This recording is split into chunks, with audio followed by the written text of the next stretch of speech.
Okay, you are listening to the award-winning Philadelphia Hall Monitor on WPPM 106.5 in Philadelphia, on Comcast Channel 66, and streaming live at phillycam.org. You can find us on Twitter at Hall Monitor WPPM, on our website www.hallmonitor.org, or on Facebook at PHM WPPM. Tonight on the show, our own Lance Haver will report on an election forum that took place at Temple University. And we will have our semi-annual Election Day primer telling you what the offices are and what they do. All right, Lance, how are you tonight? I'm all right. The election's almost upon us. A few more days. I don't think there'll be many surprises, although the court races statewide should be interesting. It will be really the first time since the electricians union has been put on the proverbial bench that will have a statewide Supreme Court race. And Philadelphia is going to feature prominently in that because it's the largest block of Democratic voters in the state. If there's a low turnout, it could have ramifications throughout the entire state. Right. And we'll have to see how the Democratic City Committee, with all its infighting and all its headaches, is able to do in terms of turning out the vote, and whether the Working Families Party, which I don't think has made an endorsement, although I'm not sure of the judicial races, whether their efforts are really going to harm the statewide Democratic Party for the Supreme Court justices. Mm. All right. Well, speaking of elections, Lance, you were at an election forum last week at Temple University. What happened there?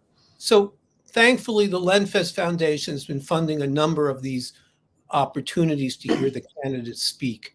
And it was at Temple. It was a very nice turnout. A lot of people came.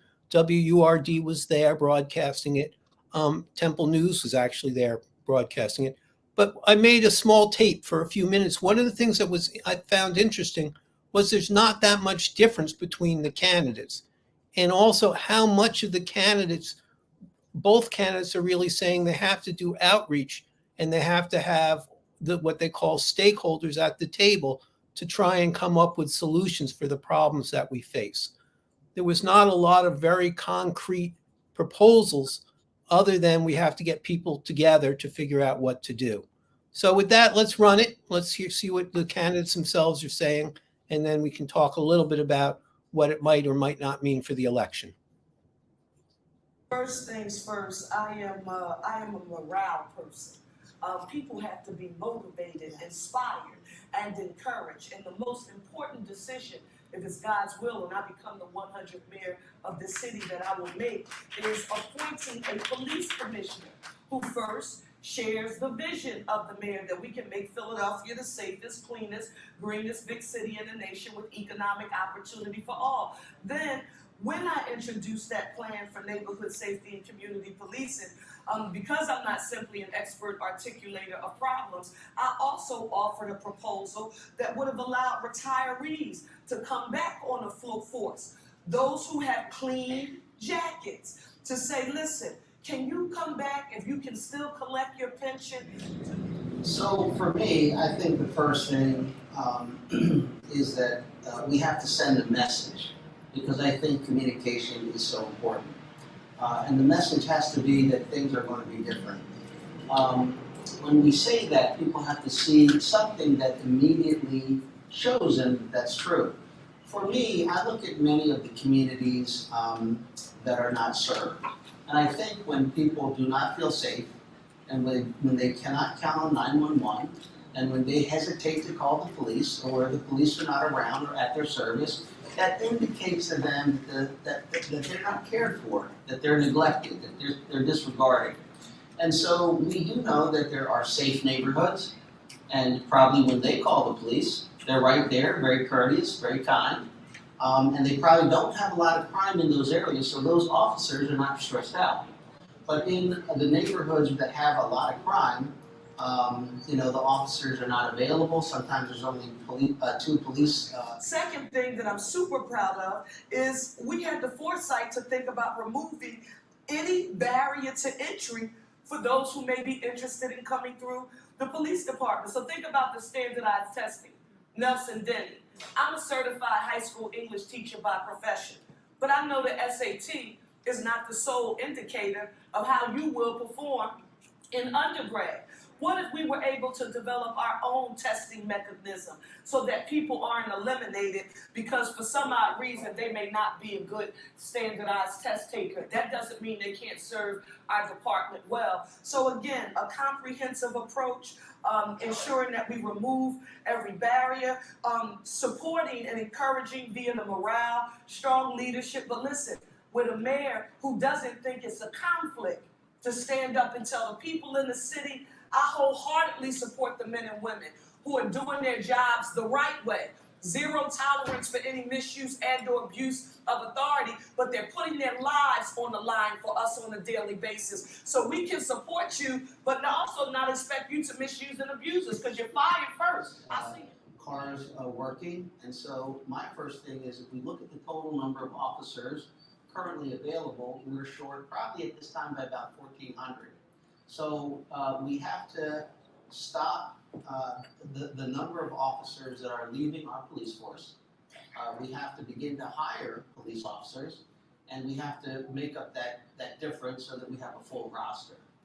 But it's not simply putting more bodies in. We cannot lower our standards in order to bring them in. So I do find plenty of places where we can hire police officers, and there are several places. One is from the National Guard, military, the other from our immigrant communities. And then finally, we have a lot of folks that would like to be police officers.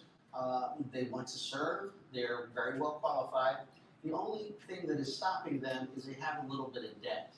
And what I would do as mayor, I would get rid of that because I don't see why that matters. In other words, we're the poorest big city in America. Who doesn't have debt? I see in court or arbitration after that, but they have to know that they have a mayor who will support them. Thank you for that. Although crime did, And I believe that most people who want to be officers want to be that person that is there to help others. And sometimes at the risk of their own life. And that's a valuable thing, but we have to train them properly. If we don't train and equip them properly, that's the employers. People do know how to spend money very easily, but they don't tell you often how they would pay for it. What we do have to efficiently use our $6 billion in general fund revenue right now that we have in the city, but we also have to remember that 41% of that revenue comes from business taxes. People get so upset when you say that out loud. 30% comes from wage and net profits, about 11% from business income and receipts. What does that tell you we have to do? We have to grow the economic pie. You can't do that unless you have more businesses functioning in the city of Philadelphia. More businesses won't come or want to open in the city of Philadelphia or locate here from anywhere else if we don't get our own house in order. How do you do that, Sherelle? Get safe and clean under wraps. Then promote the beauty our city has to offer. First-class city, historic. We can do it, and we can grow our economy, use federal, state, and local resources to incentivize people to come. We haven't done it.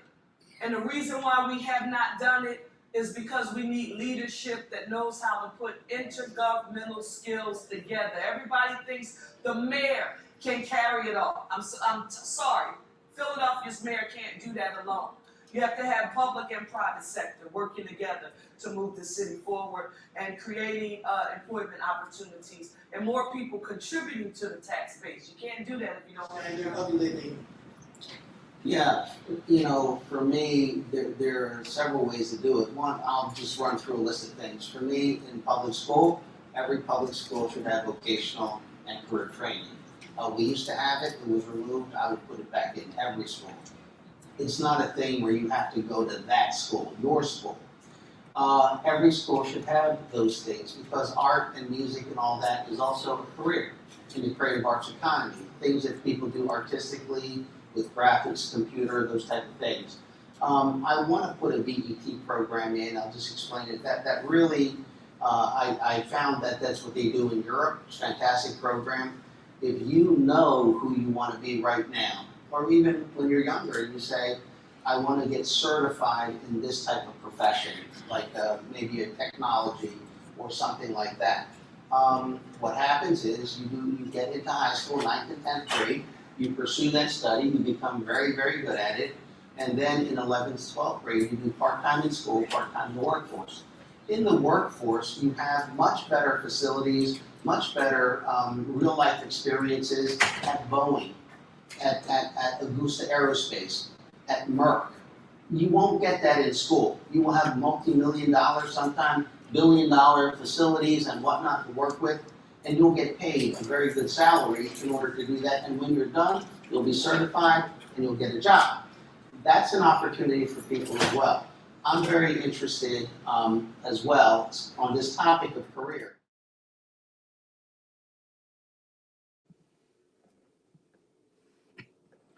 All right, Lance, thank you so much for that. Now were there any other takeaways for you from that event? There wasn't a lot of disagreement. They both want to continue to lower the wage tax and the business taxes. There's some disagreement about how much and how quickly. One of the, I thought, significant differences was Sherelle Parker was saying we have to bring the stakeholders together. We have to figure out a way to work together to come up with plans. David O was saying, I study a lot and I have these plans that I want to put forward.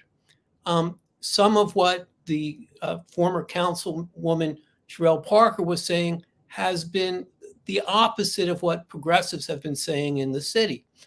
But she is somebody who continues to say, I want to bring everyone together at the table to figure out what to do. And I thought it was rather unique approach to running for office. Instead of saying, here's my plan, here's what I'm going to do, she's saying, we can't do it alone. We have to bring everyone to the table and we have to figure out a way forward. A lot of former Councilman David O's ideas are great, sound wonderful, but you start thinking about, for example, one of the things he talks about is how to expand the libraries to help people learn how to use credit. And when you hear him talk about it, and part of he's an engaging man and it sounds wonderful. First, we're going to let people borrow a book, and then we're going to let them, if they return the book in a timely fashion, then we'll let them borrow 2 books. And then eventually we're going to let them borrow video games and musical instruments and computers. And it all sounds great, but he doesn't address the problem if our libraries are often closed. We don't have enough staff for them, and we don't have the financial resources allocated to run the library. So it's these ideas that, again, sound great, but it's not clear how well they can be implemented. I also just want to point out, and I think most of the people who watched it saw, former Councilwoman Parker is a tremendous speaker. When I'm sitting there, and I think you could hear the difference in the sound quality even of her voice and her emotions and how she was able to talk about things filled with energy. It is really kind of moving to hear her speak. And sometimes I found myself so moved that I wasn't really sure what she was saying. It was only when I got back and started looking at the tape that I realized, well, what she was saying is we have to bring everyone together to come up with plans to solve these problems. And while that's not necessarily a bad thing, it is a unique thing for a candidate to be saying, rather than here's what I'm going to do. Mm-hmm. So I think that was it. The room was respectful for both candidates. Both got a fair amount of applause. On the way out, no surprise here, again, former Councilwoman Parker worked the room very effectively. Lots of contact, lots of talking to people. Former Councilman O wasn't as engaged in the people around him. It wasn't that he was making a mistake or that he was rude. It's just he doesn't exude that type of energy and that type of belief that we can do it together. And I'm going to hope, again, whoever wins, I suspect that most people believe it'll be former Councilman Parker. I'm going to hope that the energy she has and that she brings into it will make a meaningful difference for the city of Philadelphia. Okay. Well, Lance, thank you so much for that report. And the experience people had of hearing both of them wouldn't have been possible without the Lenfest Foundation. And right. I think they played a very healthy role. Often foundations don't play such a healthy role in democracy. This was an example of when a foundation was actually saying, we want to use our foundation dollars not to tell the candidates what they should do.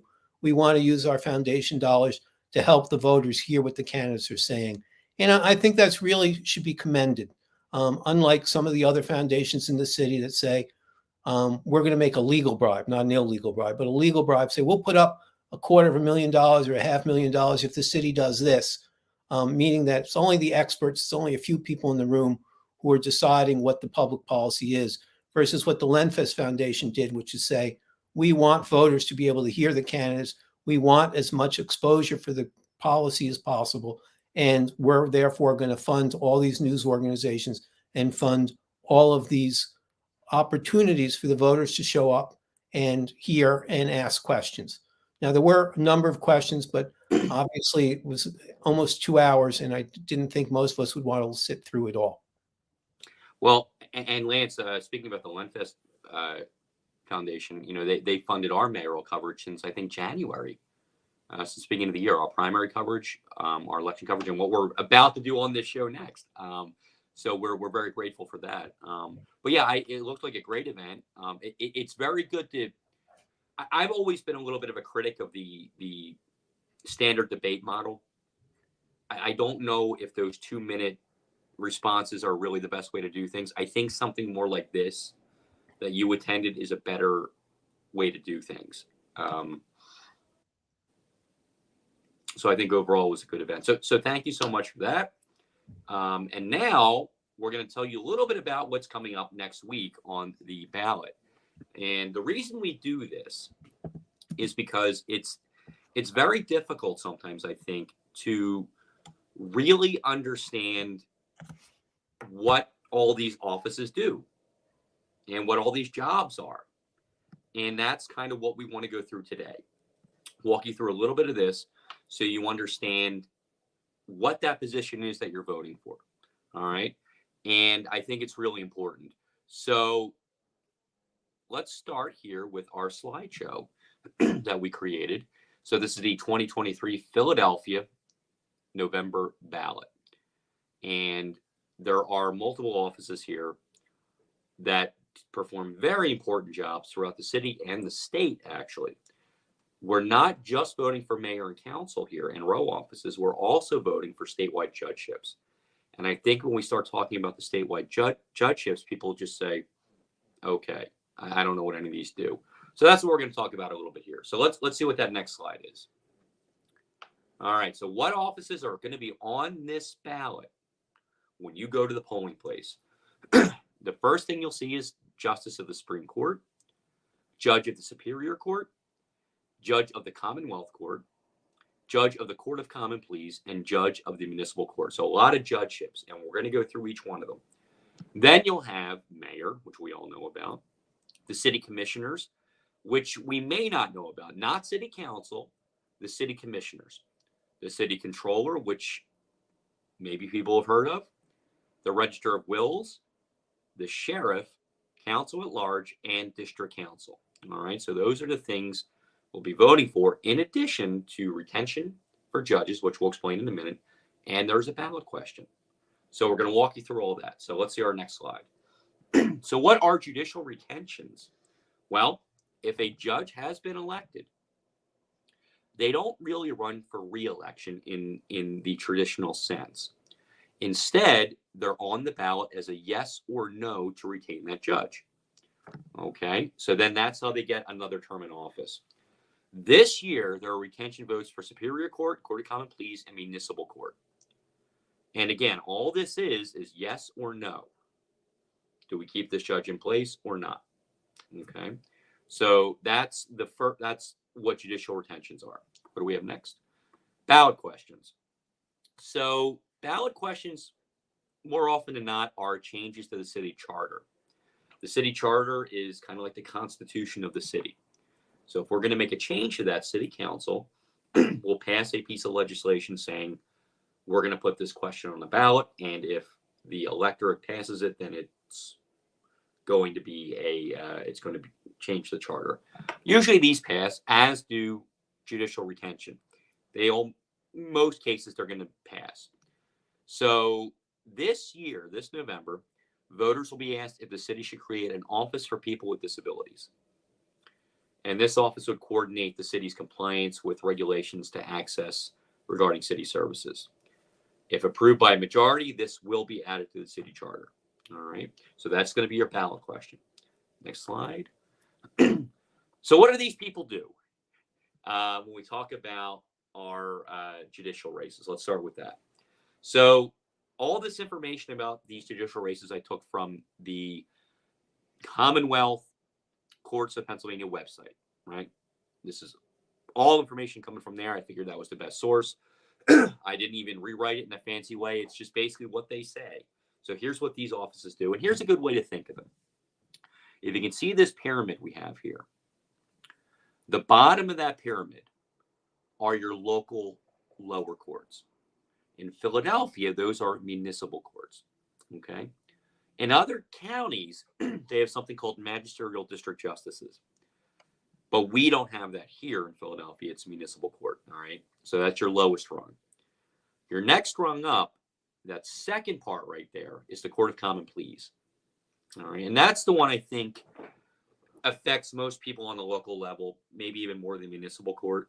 The Court of Common Pleas is the one we know the most about. Moving up one tier, you have two courts, Superior Court and Commonwealth Court. They're kind of at the same level, but they perform different functions, which we'll explain in a minute. And then that top part of the pyramid right there is your state Supreme Court. Okay. So what do all these offices do? Well, next slide. If we can have that next slide, please. Let's go back one. I think we missed one here. Okay, the Pennsylvania Supreme Court. What they do. They review requests for discretionary appeals from the Commonwealth Court and the Superior Court. So if you have a case in one of those jurisdictions and it doesn't go your way, you can appeal to the Supreme Court. They can also hear direct appeals from a lower court's decision, including when a sentence of death is issued. So I think there's just automatic appeal there. They hear requests to intervene in the lower court's proceedings, and they do requests to deliver a body from illegal detention. So that's what the Supreme Court does. Next. The Superior Court hears appeals in criminal and most civil cases from the Court of Common Pleas, and they hear appeals on matters involving children and families. All right. So again, they're that level below the Supreme Court. Next. Commonwealth Court is the other piece of, the kind of almost the other half of Superior Court. They deal with civil actions brought against the Commonwealth. So if you sue the state of Pennsylvania, it's going before Commonwealth Court, not Superior Court. And they hear appeals from decisions made by state agencies at the Common Pleas level. Okay. Next slide. So the Court of Common Pleas, they hear appeals from the minor courts, which are in Philadelphia, that municipal court. They hear appeals not exclusively assigned to other courts. They also hear matters involving children and families. And most of the things that go on court-wise in Philadelphia are probably going to go through the Court of Common Pleas. All right. And next we have the municipal courts. They do a couple. Municipal court, please. Okay. They determine whether or not serious criminal cases go to the Court of Common Pleas. They do preliminary arraignments and preliminary hearings.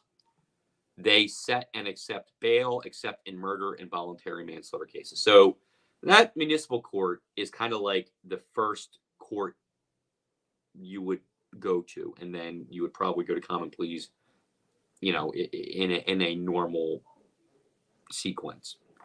All right, so those are our courts, and that's just sort of the very quick way to do it, to explain it. We will make this information available. So next, we have the mayor. And we all kind of think, all right, we know what the mayor does. The mayor is the chief executive of the city, but there's actually a lot more to it. All right. So the city appoints department heads, and along with appointees, because there are a lot of mayoral appointees, the mayor runs sort of the day-to-day operations of the city. And the mayor is the official face of the city. The mayor is usually, in most cities, sort of the chief cheerleader for the city. Now we're going to show you what the mayor is actually in charge of. And this is interesting. This comes right from the City of Philadelphia website. So that next slide, please. This is kind of a chart of everything the mayor oversees, okay? So this yellow up here at the very top is the mayor. And the mayor is in charge of, all sorts, the different city departments, different deputy mayors. And it's a little hard to see, but basically there's an inspector general, there's, an office of labor, there's intergovernmental affairs. There's all kinds of things that the mayor oversees directly. The day-to-day operations of the city are the on-the-ground stuff is run by the managing director, who is also appointed by the mayor. Managing director runs, is in charge of like the police department, fire department, and then, also helps supervise streets and health and human services, all the big everyday departments that are working every day. There's also a chief administrative officer who sort of does like the big picture stuff, is the way I always kind of put it. And, you have, planning, development, all sorts of different offices that report directly to the mayor. So when we talk about the mayor, what we're really talking about, I always look at it as the entire administration. It's almost like looking at the president. The president's in charge of the cabinet. The mayor has a cabinet. They all have different functions, and they all directly or indirectly report back to the mayor, and the mayor sets policy. And those offices then are, you would think, carrying out the mayor's objectives in their offices. And this is sort of this is a very rough idea of how that works. And, I think there are close to 30,000 positions within the city of Philadelphia in the government. Everywhere from the mayor to police officers to trash collectors to you name it. Every city employee is sort of reflected in here in one way or another. And except for like the DA's office and the other row offices and the controller, who though are indirectly affected by the mayor because the mayor controls the budget and passes a budget. But this is an idea of what the mayor is responsible for. Okay. And when you're voting for mayor, you are, voting for, in a way, the people who are going to be running the city. All right. Next slide, please. So the Philadelphia City Commissioners, what do these people do? In other counties, the commissioners kind of run things. All right. In Philadelphia, because we're a city and a county, the mayor's in charge of that. And the commissioners are responsible for elections. So you have a 3-member panel, 2 in the majority party and 1 in the minority party. All right. Currently, there are 2 Democrats and 1 Republican. They're elected to 4-year terms. And like I said, they handle election-related things in the city, voter registration. Okay. They'll be up for on the ballot this election. Again, 2 Democrats, 1 Republican, running for the office of city commissioners to oversee city elections. This office was very unfairly maligned in the 2020 election. We got to know a lot about what they do in that election. And so that's what that office is. Next, we have the city controller. This is where former mayoral candidate Rebecca Reinhardt came from. She was elected city controller. And the controller conducts independent audits of city departments and the school district. So it's almost like an inspector general in the federal government. They have the ability to audit any city department and say what's going on here. Look at financial records. The controller's office creates outstanding reports about anything in the city. And they do a great budget report every year that we'll talk about when we get into the spring, when we get into budget season, because it's outstanding the work they do. They also make recommendations on improving city operations. When they issue reports, they'll usually say, this is what we see. These are some of the best practices. So the city controller can be a very important position. And when we get a new controller, hopefully that person will come on the show and walk us through their objectives for that position. Next, we have the Register of Wills. This office, it's interesting that this office is an elected office. You might think in some places it might be a cabinet position, but it's still an elected office. It issues marriage license and maintains marriage records. I think going back for like over 100 years, they have all these marriage records. They probate wills. Okay. They issue letters of administration when a Philadelphia resident dies without a will.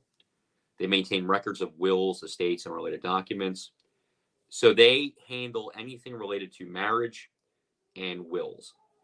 And they keep all these, again, they have a large amount of records that are still being digitized, to my understanding, going back, like I said, over 100 years. And this office becomes very important in a lot of different ways because those records are vital for a lot of things, not just when somebody dies, but marriage records are important. A lot goes on there. So Register of Wills. Next office, please. The sheriff. Also an office that gets a lot of heat for different reasons. So amongst other things, the sheriff office provides security to courtrooms and other aspects of local government. So you'll see sheriffs if you go to city council meeting tomorrow. There will be sheriff's deputies helping perform security there. They manage foreclosures and they manage service of protective orders. So the sheriff's office is actually kind of small. I think it's only about 250 people or so, maybe 300. But they also move prisoners around. So they do a lot of different things relating to security and managing, foreclosures and sheriff sales and things like that. Next office is the Philadelphia City Council at large.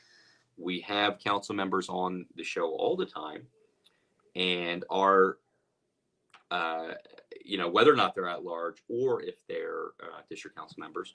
So the at-large members are voted at large across the city, just like the mayor would be. Only for city council, they create and pass legislation, they hold and attend community meetings, and they still do constituent services. Let's go to the next one, and we'll contrast that with a district council member. Same as council at large, but they represent a specific district in the city rather than the entire city. There are 10 council districts, and there are a couple of key differences. The first being that the district council members get money to spend in the communities, in their districts. The council members at large do not get that money. So if they get constituent requests, they either have to refer them to a district council member, or raise the money themselves, as council member David O did. He was council member at large, and when he wanted to do events, he would raise money because city council did not allocate funds for district members. I think the last piece of legislation he put up before he resigned to run for mayor was actually allocations for members at large. So what happens on election day, you will have, wherever you live in the city, your council member, your district council member will be on the ballot. Most are unopposed. There's probably only one serious race for district council, and that's the 10th district. Councilmember Brian O'Neill is the incumbent. He's been there for 44 years, versus Gary Messina, who is the head of the Sheet Metal Workers Union. Very contested race there. The rest, not so much. Council at large is, again, citywide. You will have 5 of the majority party. 7 will get elected. 5 from the majority party, 2 from minority parties. The 5 are almost always Democrats. Will most likely be Democrats again this cycle. The 2 minority parties, on the other hand, the 2 minority seats, are hotly contested between Republicans and the Working Families Party. Incumbent Kendra Brooks running for re-election with running mate Nicholas O'Rourke, and the Republican Party is trying to make sure that they want to take both seats back. They have a better shot at taking one than both, I would think. So you can vote for 5. And one of the things that the Working Families campaign is saying, well, the Democrats are going to win, so vote for 3 Democrats and 2 Working Families Party candidates. That's one strategy people could take. You could vote. You basically get 5 choices. You vote for the top 5 you want, and there are any number of ways to do that depending on what you want to see in council. All right, next slide, please. This is what your ballot's going to look like when you walk in. This is page 1 of the ballot. Okay, and what you're going to see here is the exact order that we just went through. Supreme Court Justice, Judges Superior Court, Commonwealth Court, Common Pleas, Municipal Court, Mayor, City Commissioner, City Controller, Register of Wills, Sheriff, Counsel at Large, and District Counsel. Okay. Let's go to the next one. Next slide. This is page 2. Okay. You'll see the judicial retention that we talked about. Yes or no for all of these. And then over here on the right, you'll see the ballot question. Yes or no. All right. So can we go back to that, the first ballot slide? Yeah, there we go. What you'll see here when we get to council at large, like we were just talking about, this is where you'll see your 5 members of council, right? You get 5 choices. There are 9 people on that ballot. Okay. You have 5 Democrats, 2 Republicans, and 2 working families candidates. And you get to choose 5. And again, any combination of those 5 is what you can do. And some people are going to vote straight tickets. Some people will mix, but that's what you're going to see. Now, I live in the 3rd district, so I took the 3rd district ballot as the one I'm going to use here. And you go down to district council, which is the last thing here. You'll see that there's another candidate running on a 3rd party ticket for district council at large. I think this is the only contested district. This and the 10th are the only 2 contested districts in this city, with the exception of possible write-ins, which could always happen. So again, you could make your choices there. But what'll happen is when you get in there, you can make your choices for each. It'll tell you how many you can vote for. You just make your choices. You hit the button at the end, and you will have your ballot. So this is what it's going to look like. Can we go to the next one again?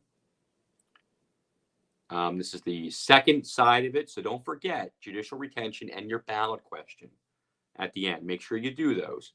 And I think that's the last slide. I don't know if I had another one in there. Nope. Okay. So that's what we're looking at this election.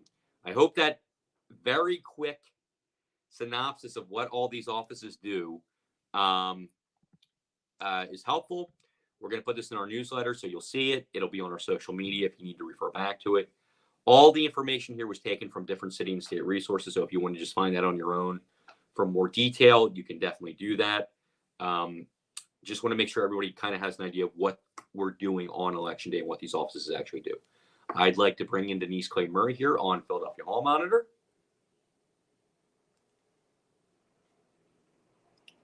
Hey, Denise, how are you? I think you're muted. Well, to err is human. To really mess things up, you need technology. So you are in Baltimore, Maryland. I am. My husband, Chris, who is a sports contributor here on Hall Monitor, won 2 awards, one of which was connected to his coverage of the Super Bowl, which he did for us here at Hall Monitor. So we were in Harrisburg, and he was getting the awards, and he brought his mom, who lives in Baltimore, and we're at her house right now. Okay. So next week is going to be a really busy week on the show and in the city. Right. We're going to do an election special on Tuesday night, 7 to 9. We're going to have some special guests. We're going to have reporters, maybe some candidates. We'll see what happens. But we're going to have a good show. And then on Wednesday, we're going to have like the follow-up. Now, we're sitting here on Wednesday, the Wednesday before the election, 6 days before it's about to happen, going into the last weekend before Election Day. What are you paying attention to, Denise? What are the most important things happening right now? Well, the most important thing, it is all about it's all about getting your people out to vote. It's all about turnout now. Most of the campaigning's been done, or in the case of the mayor's race in Philadelphia, not been done because you haven't really seen anybody. It's been like the weirdest campaign in that regard. So now it's about turnout. It's about how you get the people that you know are going to vote for you to the polls, and what you do to get them there, what means you use. Do you have vans to take senior citizens that can't, that aren't as mobile to a polling place? Do you have the bag lunches you're going to need ready to get your canvassers out there?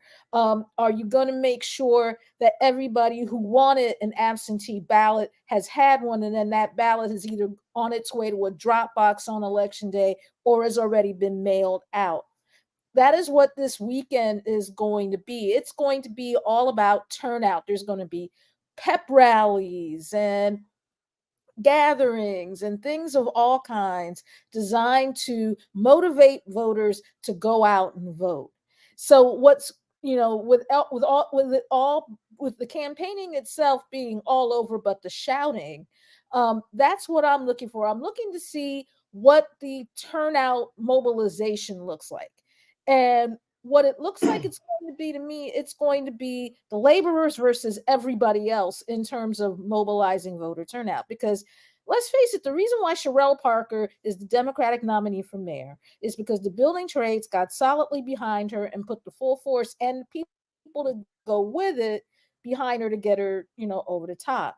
Um, I don't know what David O's ground game is actually going to look like, because everybody who has been following city politics for longer than 5 minutes knows that the Republican Party here in the city is kind of cash poor. They've been having fundraisers, but I don't know how much they've raised. And I don't know how much of that is going to go toward turnout specifically for David. Oh, it'll probably more of it will be used to try and get their at-large city council candidates over the top. But the Working Families Party is also raising money so that they can get their candidates over the top. So it's going to be interesting to see what turnout looks like. It's going to be interesting to see who motivates who to turn out. It's going to be interesting to see whether or not Bob Brady has succeeded in scaring enough Democrats into not trying to help the Working Families Party candidates get on council. We have a lot of moving pieces to look at as we come closer to election day. Oh, absolutely, Denise. And you summed it all up in about 2 minutes wonderfully. Those are all the things I was thinking about. One of the things that I used to work in politics years ago, not in Philadelphia, in Delaware County. And my boss was a guy named Cliff Wilson, who was a dear friend of mine. Cliff always talked about how election day, and I'm paraphrasing, but it's not really part of the campaign. Election day is kind of its own thing. And one of the things, he had been elected to the state legislature in New York, from Queens, New York in the 70s. And the way he did it was having every voter in his district on a note card. Mm-hmm. And if they didn't vote, they got a check mark and a phone call. It was it was a well-oiled machine for him to do these things. And I don't know that technology has changed it, but the tactics haven't really changed, right? At No, noon, and you the thing is, I'm sorry, go ahead. well, I was just going to say, like at noon, your committee person Mm-hmm. goes in and sees who hasn't voted yet, and you say, "Okay, start making calls." It's still that kind of thing. At least it should be, right? Because you're Right. thinking big city mayoral election. Mm-hmm. It's delightfully old school, Mm-hmm. but that is what works, especially now since you have voters who are openly questioning what is the point of my voting, Yeah. who are looking at the topics being discussed, looking at the candidates, looking at all of this stuff, and they're saying, okay, why should I even bother getting up on election day, or taking time away from work, or taking time away from friends, or taking time away from that pickleball game I usually play in the middle of the day to come to the polls? Retail politics, like I said, it's delightfully old school, but it's effective. It's what wins. And you have a lot. That one thing I've noticed about campaign staffing these days is you have a lot of people who think in a lot of ways that this is a simulation in your political science class, Mm-hmm. meaning that you get this scenario and you play it out in class. And what they don't take into consideration is that when you actually try this on people, it might not work. Right. And I think what's going to be interesting here is to see who goes old school. David O may not have any choice but to go, old school, because I don't know how much of an apparatus he's got. I mean, he's got people who come to different things and cheer him on and offer their support to him, but I don't know how many beyond that little group of people he's got. Meanwhile, Sherelle Parker has, the building trades. And that's a pretty sizable group. And if everybody does their part within that group, they can cover all the ground they need to cover.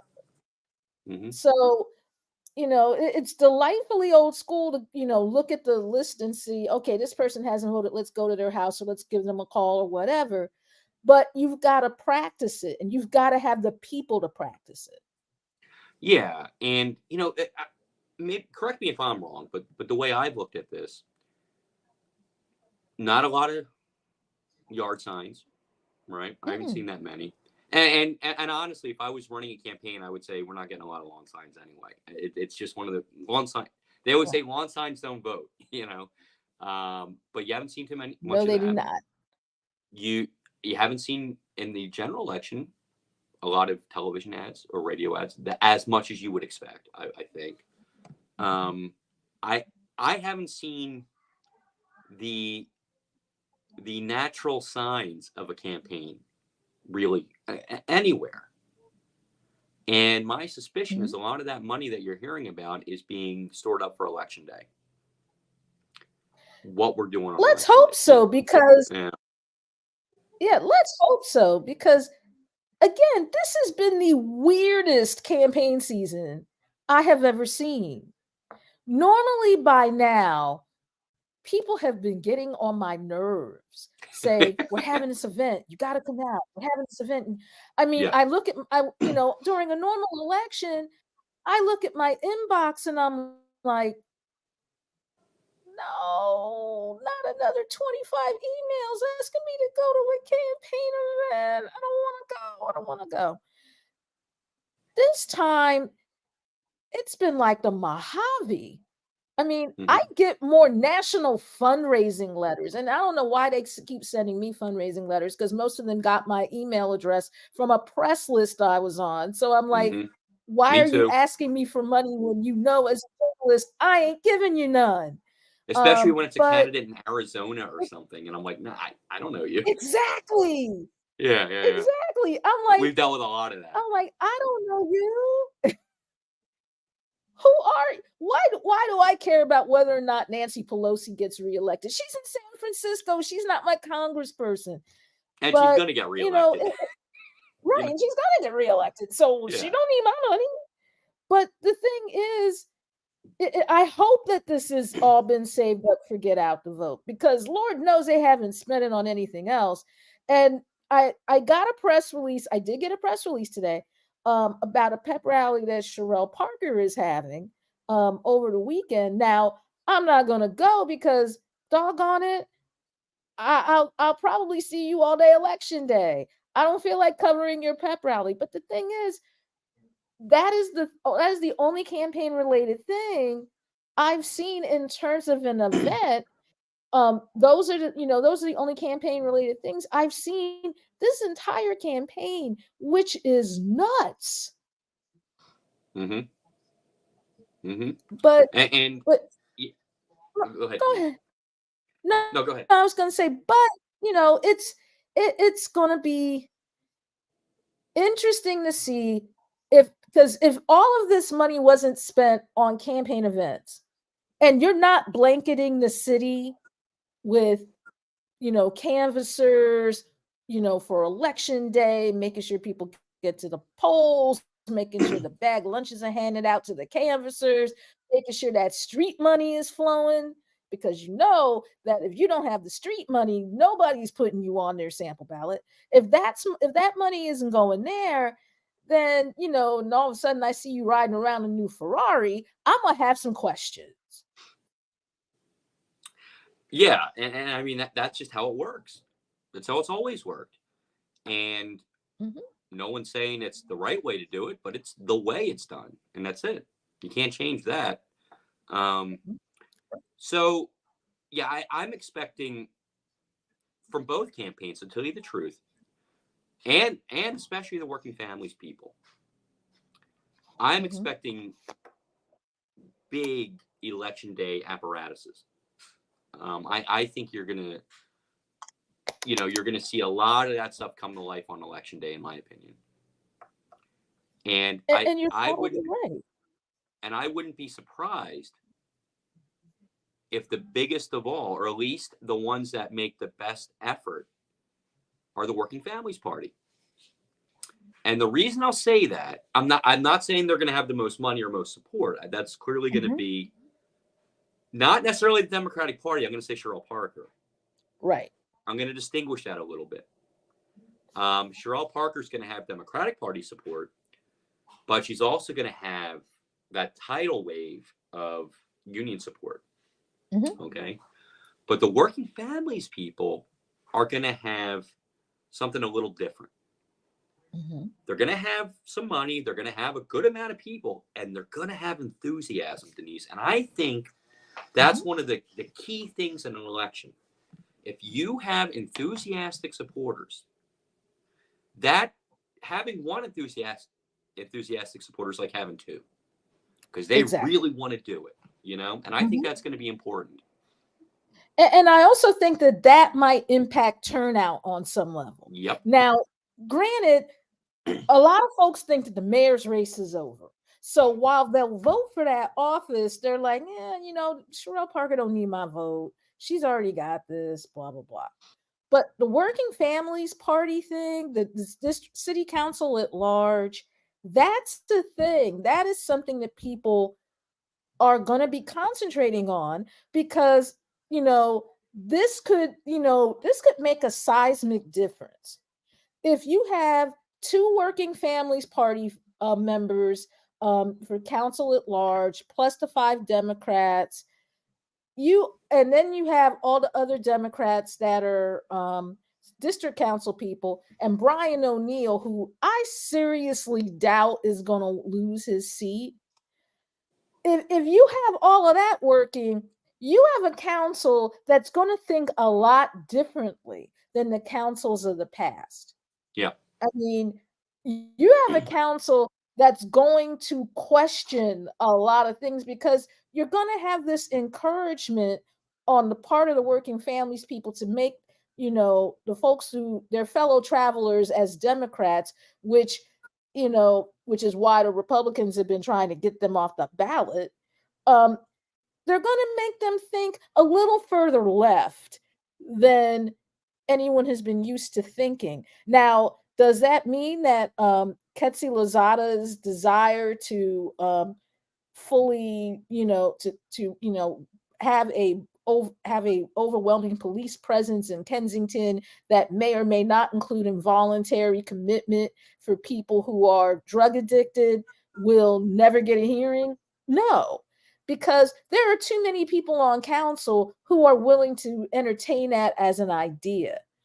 But it means that if that does come to pass, there's going to be one heck of a discussion about it on council because this council is different than the last one, and whoever becomes a new council president is probably not going to have the same level of gravitas that Darrell Clark had in terms of keeping all of those arguments in house. Because if we learn nothing else during the mayor's race, we learned that a lot of those people who were then running for mayor and who were city council people, they really like each other all that Right. much. And But Denise, Darrell Clark kept that tamped down. and what you just said, I think is sort of in the spirit of those two minority seats, right? Mhm. That there are people who are there to question the majority. Right. And it almost sounds like to me, when I hear the Republicans, and I have nothing against the two Republican candidates. Mhm. I don't know them very well, but And we that's the invited them to come problem. on the show. We invited them to come on the show, and we didn't hear back. Um, Mhm. They,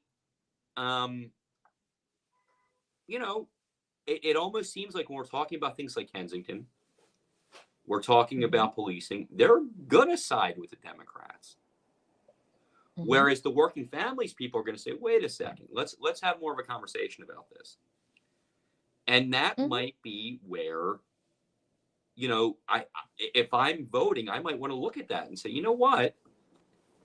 Do I want a 17-0 vote every single time out? Or do I Right. want some people who are going to have some questions here and there? And you know, it's not to say every vote on council that we've seen in the Darrell Clark era has been unanimous. That's not the case. But most of them Mm-mm. have been, or pretty close, right? Right. So, that's an interesting dynamic about what the composition of council looks like. It's going to be interesting because, like I said, Darrell Clark kept a lot of the arguments that came up during the mayor's race under wraps. And I'm pretty sure that those arguments were going on in council, in the council caucus room when they were discussing things like the budget or stop and frisk or any number of things. But because he kept such a tight rein on that information, there was perception that this was a council that did anything he said and just, went along because that's what he wanted. And we found out that, there was probably some Donnybrooks going on, while they were, while they were debating certain things. But Mm-hmm. it's going to be interesting to see, what this means for the future of city politics, and particularly with the 2024 elections coming up. If you have this city council that is, you know 15 Democrats, two working families party I'm sorry, 14 Democrats, two working families party members, and Brian O'Neill. It's going to be interesting to see what that means for city politics in the future. Will there be other third parties? Will the Green Party finally decide we're not just going to run for president, we're going to run for something else, so that way people get to know us, and then when we want to put up a presidential candidate, people don't look at us like we have two heads. It's going to be interesting to see what happens, and it's also going to be interesting to see what this means statewide, because if you look at some of the endorsements that Nicholas O'Rourke and Kendra Brooks have gotten, they haven't just been city Democrats. Governor Josh Shapiro endorsed them. Mm-hmm. Now, I Fetterman? wonder what kind of conversation he and Bob Brady had afterward. Yep. But, I'm sure that, the chair of the Democratic City Committee was not amused. But, you also have to remember that Josh Shapiro also wanted to have a voucher program as part of the state's budget. So rankling city Democrats is not something he's not used to doing. Right. And that one was surprising because he had just, he's appointed a Republican as Secretary of State. Right. Now, one of our Republicans, a Philadelphia Republican, who is, Mhm. if you said he was a moderate Democrat, you'd say, yeah, I think he might be. It Mhm. blurs the line a little bit, but still a registered Republican. Right. So, Shapiro's a little bit all over the map on this. Mhm. But, and I think that and the Fetterman endorsement and the groundswell of support and the popularity of Kendra Brooks, she's a popular member of council, Mhm. is what's going to pull them across the line. Now, we're running out of time here, Denise. So what I want to do is make sure Mhm. everybody knows next week, on Tuesday, we're going to be on 7 to 9. Special guests coming on. We're doing an election night show. It's going to be a lot of fun. A lot to talk about, a lot of interesting people coming on, and then we'll do a regular show on Wednesday, sort of summing everything up. So that's Hall Monitor for tonight. We will see you next week for this, one of the best days of the year, Election Day. Have a good night, everybody. Good night, everybody.